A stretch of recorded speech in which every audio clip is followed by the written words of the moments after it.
No, please don't kill me, Mr. Ghostface. I want to be in the sequel.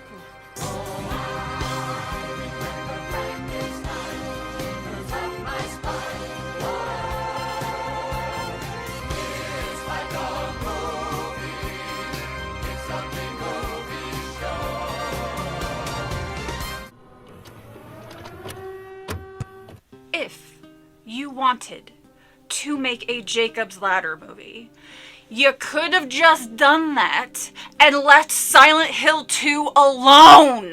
And that's what this is. It's kind of obvious Gans tried to rework Silent Hill 2's story to be closer to Jacob's Ladder, as I see a lot of that movie in this one. And in a vacuum, that sounds like it could be an amazing reimagining of the story, but it was given to the wrong person. Now I plan on making a video on Jacob's Ladder in the future, so I don't want to get into the weeds with the story, nor do I want that video tainted with this movie. So instead I dragged my dear friend Marceline from across the pond to do it for me. Hello, my name is Deadly Marceline, and I'm a dear friend of Jenny Fair. I too saw this abomination called Return to Silent Hill. Needless to say, it was awful and unfaithful to the original source material. Like, it was insultingly bad. But I'm not here to talk about that horrible movie. That's Jenny's job. Instead, I'm here to talk about the real Silent Hill 2 movie, Jacob's Ladder, from 1990. If you didn't know, members of Team Silent saw this movie when it was in cinemas, and it inspired them a lot when making Silent Hill 2. To be honest, it inspired them when they made Silent Hill in general, but let's focus on 2. James's appearance is based off Jacob's one. Look at that beautiful green jacket. They both have first names that start with J, then followed by an A. The atmosphere. Look at these two lonely outcasts, soaking in that juicy atmosphere. And of course, the monsters. You can tell that Masahiro Itoi loved the skin the monsters had in Jacob's Ladder, took that, and made it even more graphic in Silent Hill 2. Look at Abstract Daddy, the nurses! However, the biggest inspiration is the movie's core message, which is accepting that death is a part of our life. Of course, Team Silent made a little change to be about accepting the truth. Here is Louis' line from Jacob's Ladder, which defined the movie, and honestly, it's life-changing. The only thing that burns in hell is the part of you that won't let go of your life. Your memories, your attachments, they burn them all away. But they're not punishing you, they're freeing your soul. If you're frightened of dying, and you're holding on, you'll see devils tearing your life away. If you made your peace, then the devils are really angels, freeing you from the earth.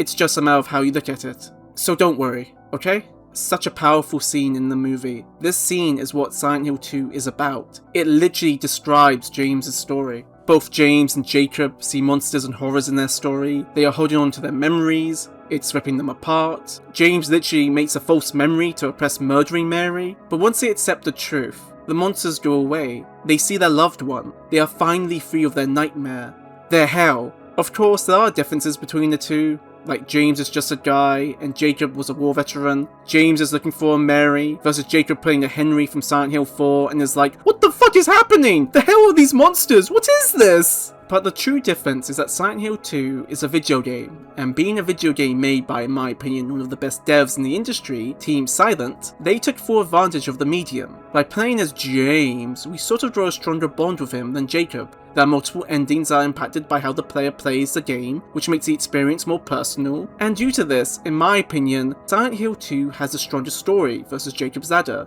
Not to mention, a lot more of us can relate to James. All of us will have to deal with a loved one decaying, not so much a war veteran. Plus, there are way more stories about war vets versus horrors of being a caretaker for a loved one who's dying. Silent Hill 2 explores that topic with so much respect, and honestly, I haven't seen any other media cover it so well. Oh, and Jacob's Ladder is scarier than Silent Hill 2. That dance scene is engraved in my memory forever. Also, that Dream On scene? Jesus! But yeah, I love both Jacob's Ladder and Silent Hill 2. I consider Jacob's Ladder to be the best horror movie ever made. It's no wonder it played a huge role in the creation of Silent Hill 2. That's the beauty of art. It can inspire people to create even greater art. As much as I want to, I can't be inside a Jenny Fears video forever, but I hope you now understand how much this movie shaped Silent Hill 2.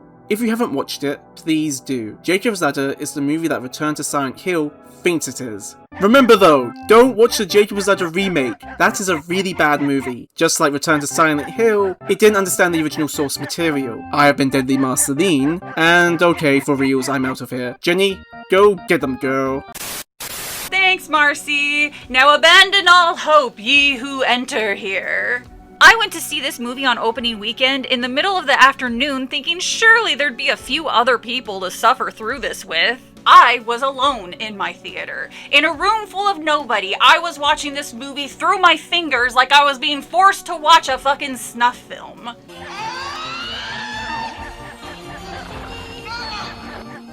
Stop it, please, I beg you! If you're new to this channel, know that I am an extremely easy Silent Hill fan to please. You give me monsters, backgrounds, and situations that'll give me psychological damage, I'm golden. If you miss the mark on one or two of those things, but I see the effort put in, I'll still be happy with it. A good example of this is Silent Hill Downpour. A pretty decent chunk of Silent Hill fans dislike or downright hate Downpour to the extent of pretending like it doesn't exist. I loved that game. I played it multiple times and enjoyed every minute of it. And that's what I think Silent Hill should be at the end of the day. Enjoyable. Just to be clear, I am not gatekeeping Silent Hill 2 because to me, Silent Hill is different for every single player and it changes over time. Silent Hill 2 hit me so much different at 25 than it did when I was 14, and playing it again in my 50s will certainly be a different experience. My biggest problem with this movie is we were told over and over again that this was going to be a faithful adaptation of the original, and instead we were bait and switched with fanfiction. This town is full of monsters. How can you sit there and eat pizza? This is a director who decided that his fan theories were the correct interpretation of the story despite it, contradicting all of the established canon, and then just gave the rest of us the double-fingered salute. Look, I'll be fair to this movie, there are some aspects that I thought were fine. I like the actors for Mary/Maria and James, and with a little bit of tweaking to their looks and clothing, they would have looked more accurate to their game counterparts. Several locations are perfect, some goddamn identical to the game. And then there's some minor stuff along the way. Look, I am trying. It is not easy, okay? Oh, well, the beginning isn't as terrible as people have said, though I still don't understand why so many directors of video game movies feel the need to either over-explain or add explanations to everything instead of leaving some things ambiguous. Much like the first movie, why couldn't it start the same way the game did? Instead, it gives us a backstory of how James and Mary met. Yeah, you're gonna hear this a lot, and I apologize in advance, but in the games, we never directly meet Mary until the very end of the game. Instead, we're immediately introduced to James at the blocked-off tunnel that leads to Silent Hill. In a rare instance of when telling works better than showing, we hear James talk about his late wife and why he's going to Silent Hill. We're given very little information at this point and are left in a state of confusion when James informs the player he received a letter from said dead wife stating she was waiting for him in Silent Hill. We really didn't need any more than that. The game already hooks you with that tiny bit of dialogue. Did we really need this? I got it. Oh no way! I actually have a piece of that luggage! Check it out! It's even the same color! You're telling me this bus driver couldn't wait an extra minute for Mary to collect her things? They didn't even bother opening the luggage compartment for her. The poor bus driver's probably like, oh man, it's this chick again. I don't want this weird sex cult lady on my bus. And right there was the first sign of trouble for me. I usually don't mind jump scares, but if they're used as a cheap startle when you built no tension or fear, it's just lazy writing, which I guess becomes a theme here. What would have happened if James landed on a broken bottle and bled out in the alleyway? At least the soundtrack is good. One addition to James's character I actually do kind of like is that he's a painter. It actually makes kind of weird sense when you look at the other protagonists from the first 4 games. Harry was a writer and Henry was a photographer. I like the idea of the Silent Hill protagonists being like tortured artists, if you will. So we have a painter, a writer, and a photographer. Does that make Heather a poet? Is every person here a mental case? Hell if I know. Shut your stinking mouth, bitch! Well, sarcasm is kind of an art when you think about it. I got a letter. The name on the envelope said Mary, my wife's name. You mean girlfriend. Yeah, this is one of the changes I really fucking hated to my core because it removed that level of connection Mary and James had. I am not saying that you can't deeply love your boyfriend or girlfriend. Don't be a silly goose. But I am saying, however, that there is a difference. You know, there's that level of commitment when you are married rather than dating. You don't really see it in the original, but in the remake, James has a ring tan line on his finger, suggesting he was only able to remove it fairly recently despite Mary dying 3 years ago. Or so we're told. Our place. I appreciate the attention to detail when reenacting this scene from the game, I really, really do. But it feels so patronizing when you know what's heading your way. Why couldn't the whole movie be like this? Okay. I won't lie, up until this point, I was starting to feel a little hopeful for this movie. I was starting to think that it was just going to be one of those fun, bad horror movie experiences. I already knew it was going to be a bad movie the moment they released those stills from the set. Every trailer I saw was a jokey, come vacation in Silent Hill, as if they were trying to pull a Showgirls, it was always meant to be a dark comedy move. And the final blow was, it was released in January. If you don't know, January is when studios shove movies they know are shit, but because nothing big is ever released in January, they have the chance to recoup the losses since the movie will have nothing big to compete with. I was so hopeful. And then I saw Angela. She was in the fucking trailer. I didn't even recognize that that was her. That's how not Angela this character is. Grab a bag. What? Is my copy of this movie just really bad, or are those headstones added in post? Because you don't really see them as far back as you should in the background of the reverse shot, but I don't know. I don't care. It don't matter. None of this matters. You don't find who you're looking for. You can always come back and find me. Why does Gans do this? Why does he take the most interesting characters and strip them of everything that made them interesting? Everything that made them compelling? In the first movie, Lisa Garland was reduced to a stupid cameo, and Angela, she's just a prop for the stupid twist. Yeah, just push those characters to the side. Their stories aren't even remotely interesting. You know, this is why I've always said, if you cannot help yourself and you just have to make a Silent Hill adaptation, it needs to be a series. You cannot put everything from a game into a 2-hour movie without it being a convoluted mess. It's okay, I got you. I'm here. This scene, taking place I'm assuming months after their meeting, could have been where James both proposed and be foreshadowing for Mary's sickness with the nosebleed and all, as I thought that's what was happening here, but oh no! Instead, let's have James propose that he moves to Mary's hometown, Silent Hill, and they get to live together. What? You didn't know that Mary's hometown was Silent Hill? And her father was a cult leader? This is such an improvement to the original story. I mean, at least it isn't in Comic Sans, right?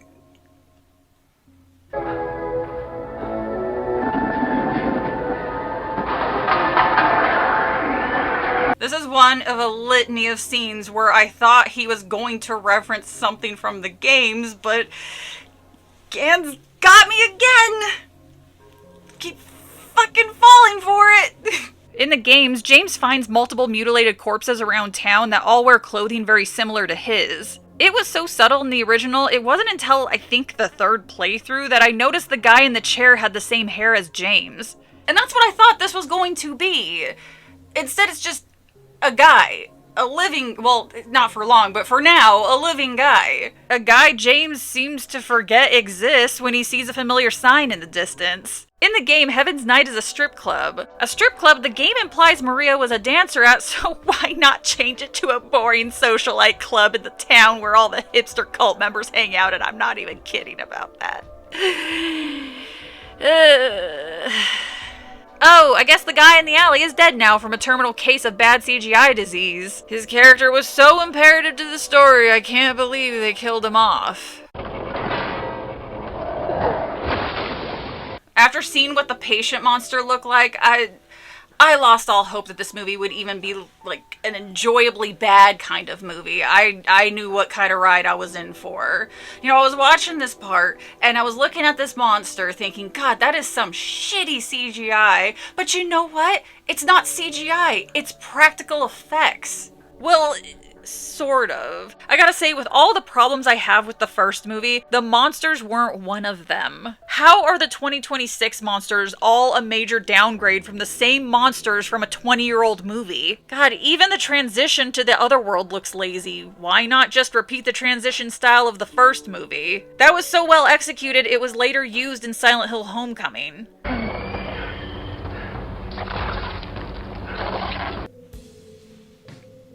What was that? They show close-ups of these stupid-looking bugs way too much. If they just showed how dangerous they were and this scene right here without showing how stupid they looked, that would have been a pretty solid escape scene, but it turns into a fucking cartoon.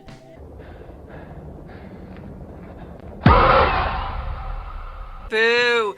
Boo! Boo!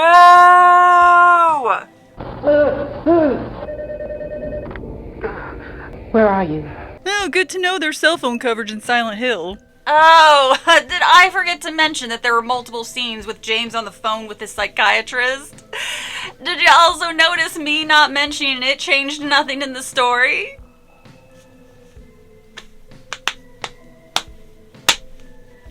It's never a good sign when you can cut a whole character who's supposed to be an important part of the story and you would never notice they were gone. James!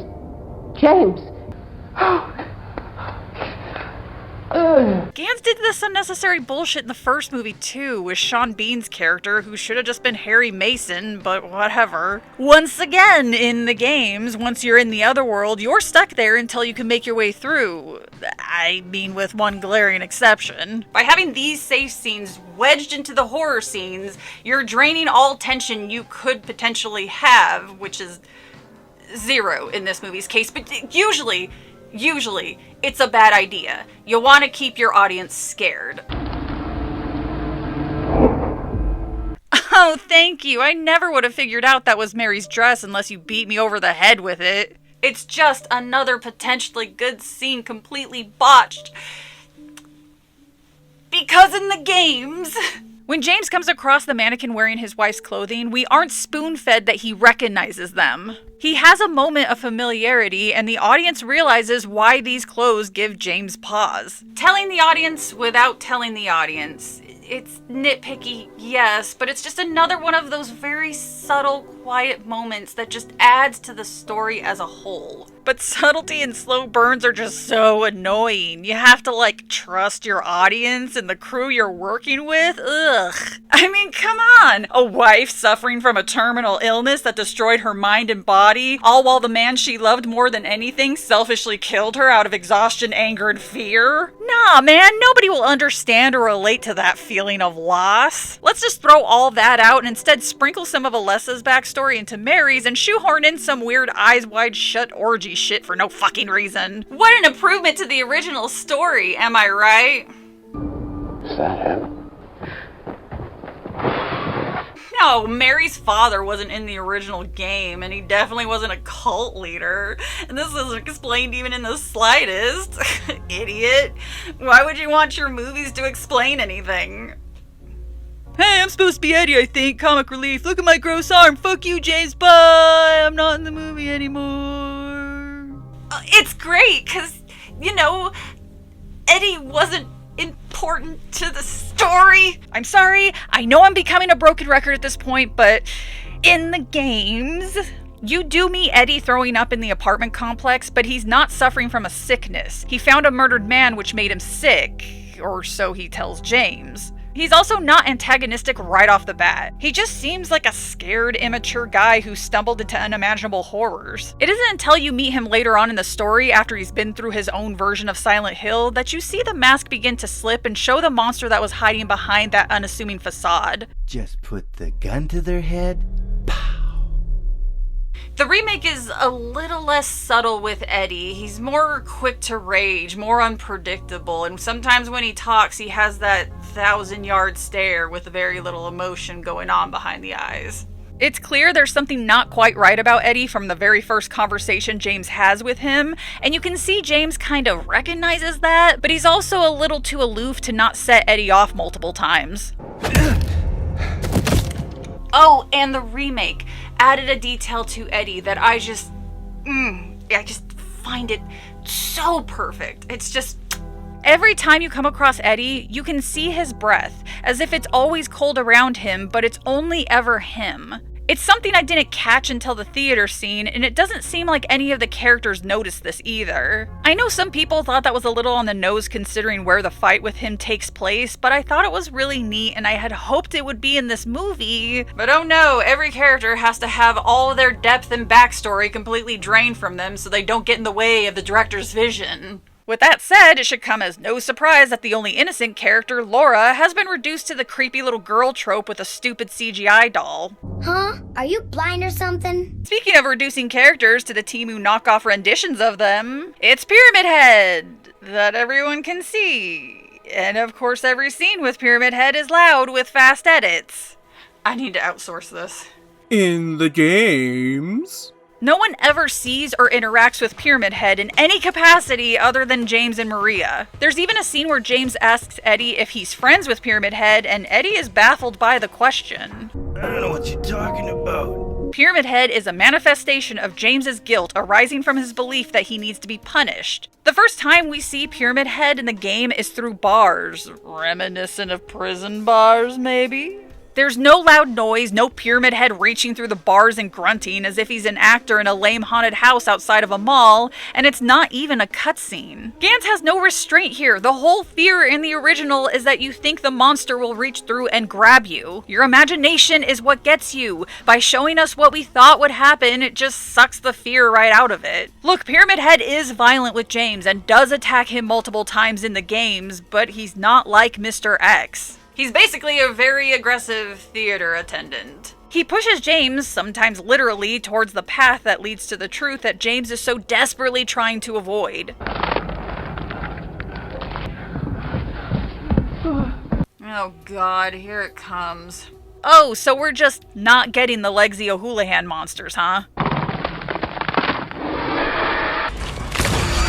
I'm so glad we have another horribly CGI'd stupid-ass mannequin spider monster. Only this one has the added bonus of ass and titty jiggle physics. That was necessary. I genuinely feel bad for the set designers. It's very clear that they were the only people fucking trying here. I love that even Pyramid Head is like, oh, what the fuck is this thing? I also thought that this scene was about to go in a completely different direction, considering Pyramid Head really likes the other monsters. And I'm sure you'll be shocked to learn that they fucked up yet another iconic scene from the original. Hey man, can I give you a little note? If your scary monster's weapon looks very obviously plastic, maybe don't put it right in front of the camera.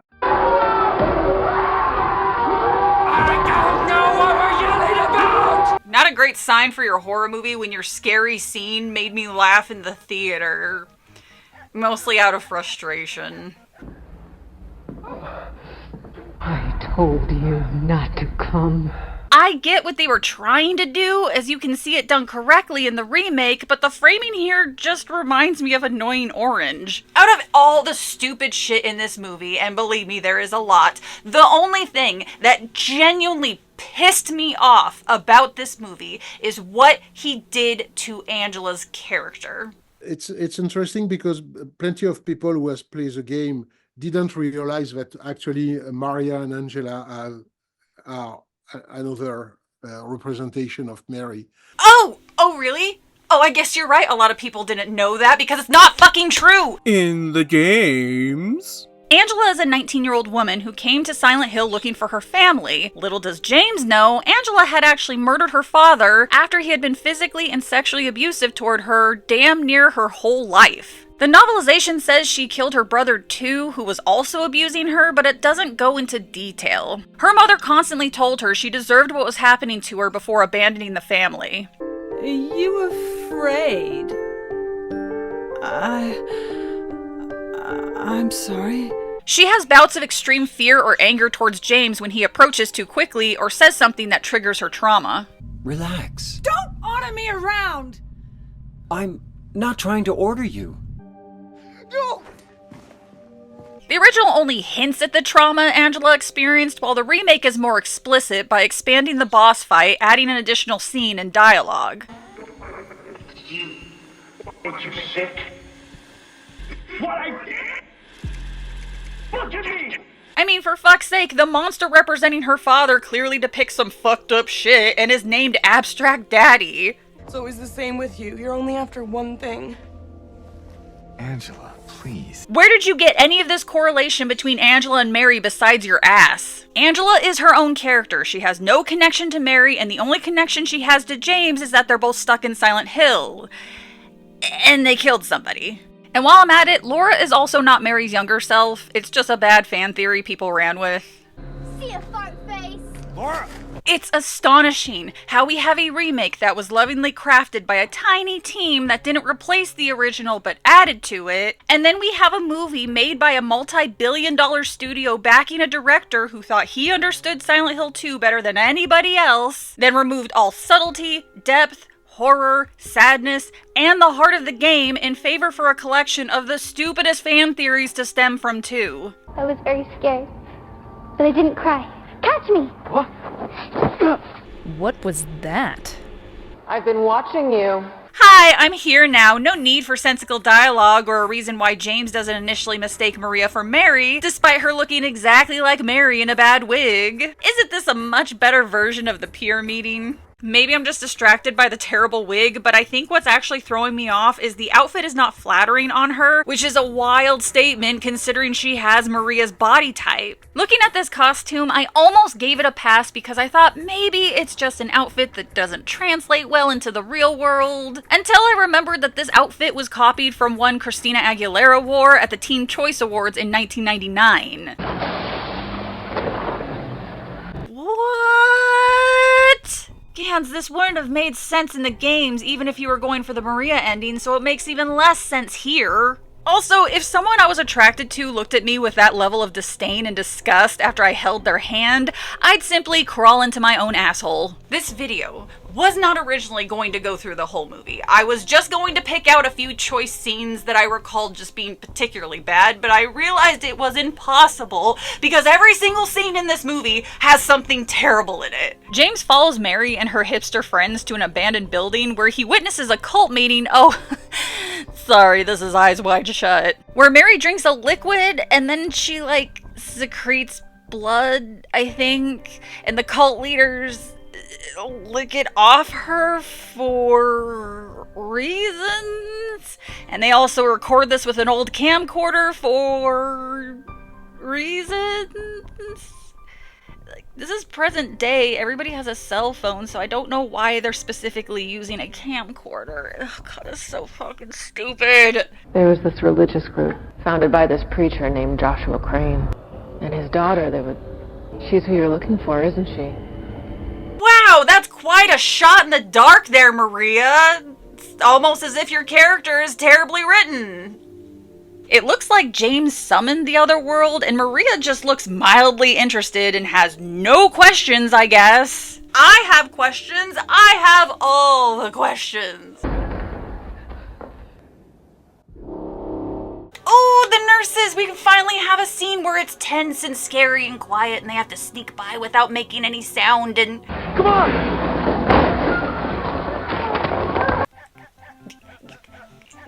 You're right. You're right, Gans. Why should we have anything resembling tension or fear in a Silent Hill movie? Come on.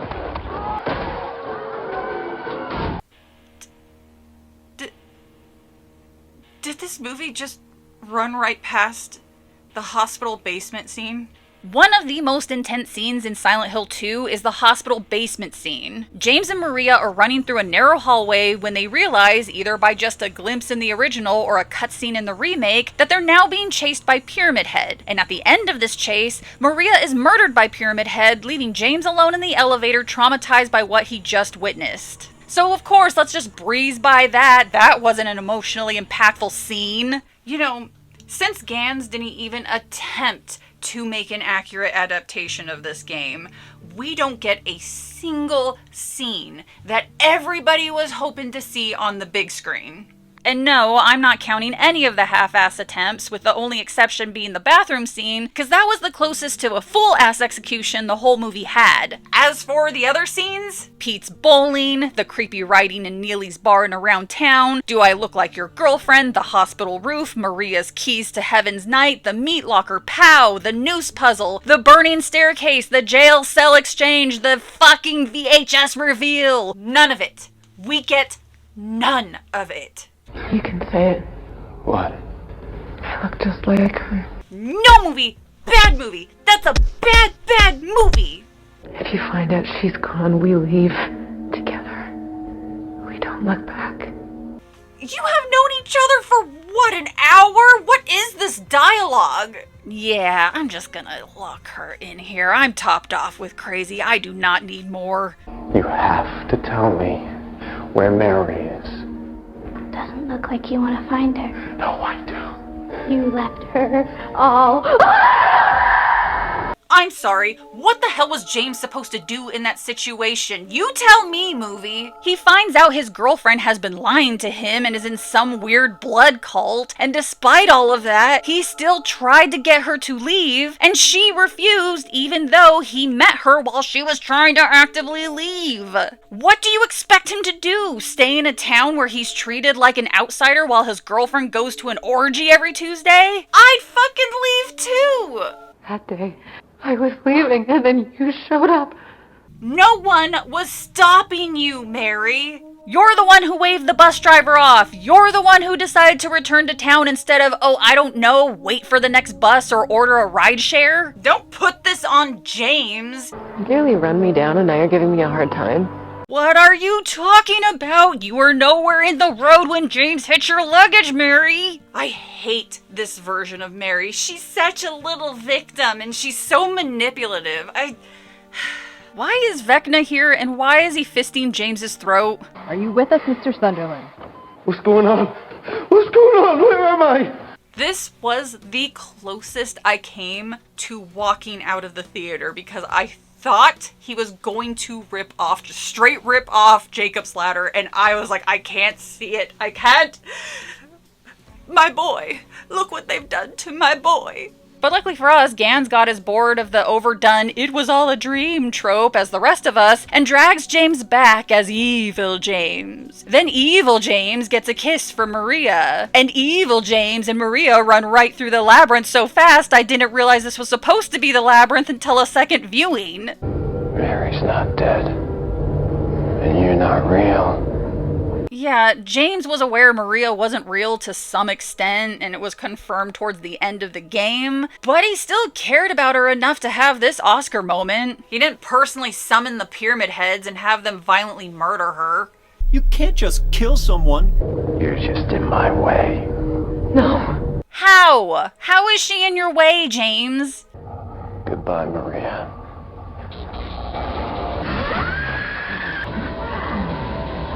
I didn't know James could just summon Pyramid Head like he's a Pokemon or a really volatile imaginary friend. Maria didn't even do anything to warrant this happening to her. All she did was be overly familiar and beg you not to do something a few times. I didn't realize being slightly annoying justified horrific execution. And even if she isn't real, she looks just like Mary. So why would you do that to somebody who looks exactly like Mary?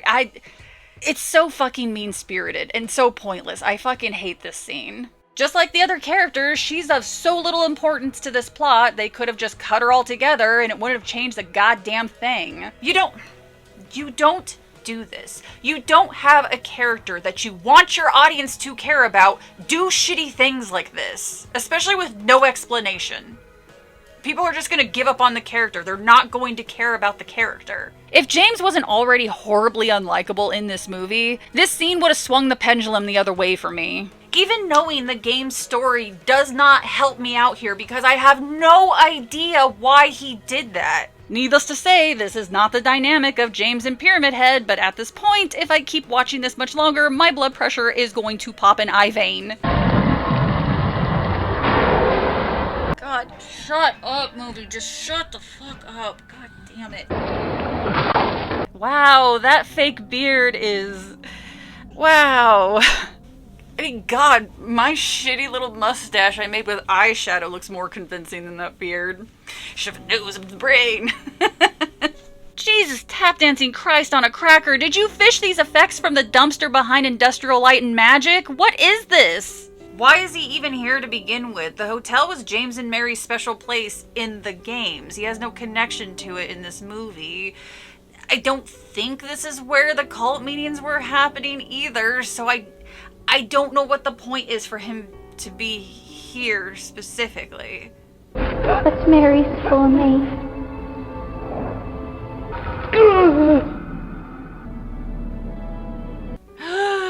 Oh my God! Mary has 3 first names. When this was revealed in my empty theater, I said out loud, and? Because how the fuck is that a reveal? And at this point, I had forgotten, genuinely forgotten, that Angela was in this movie. That's how forgettable that character was. I forgot she was in the movie. Oh my God.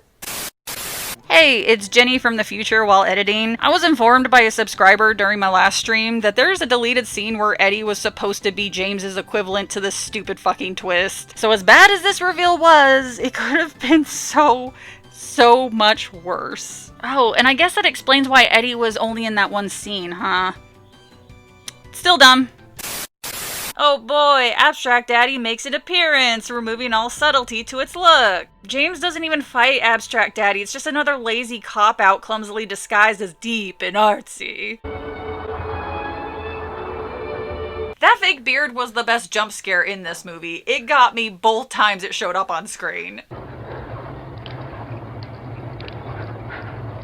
I mean, I guess James's beard is a metaphor for the movie. It's lazy, poorly made, and goofy looking.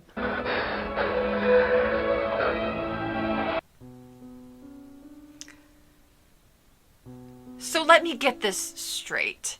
Not only did Gans have Mary beg James to kill her, ignoring the game's reveal that James selfishly kills Mary out of a mental and physical exhaustion despite him knowing fully goddamn well Mary wanted to live even if it meant living in pain, and this whole fucking scene puts Mary's death on her, not James, her. Not only did he absolve James of that decision, he didn't even use a pillow. He used a wet fucking washcloth. He could not do one thing right. Not one thing. It keeps going and it just gets sillier and sillier. Why would you swap out Mary/Maria's monster design for this?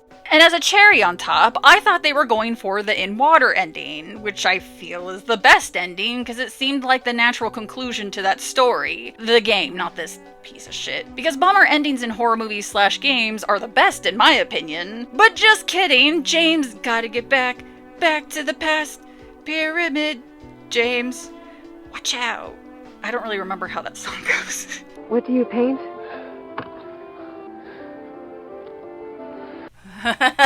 You know Mary is thinking the same thing every woman thought right there. Oh, I am getting super murdered. They're gonna find parts of me across the country. I say this without a hint of hyperbole.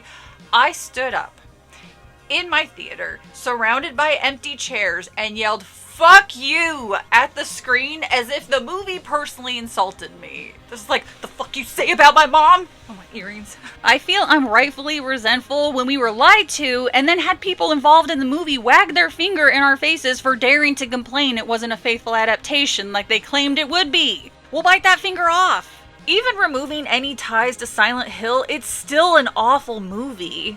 The pacing's bad, the costume and monsters look cheaply made, the script screams first draft as so many plot points go nowhere, twists don't make sense, characters just disappear, and the movie fumbles with serious topics it has no business touching. Honestly, I'm kind of surprised Gans didn't add the reason James had a moment of evil James was because he recalled he was circumcised.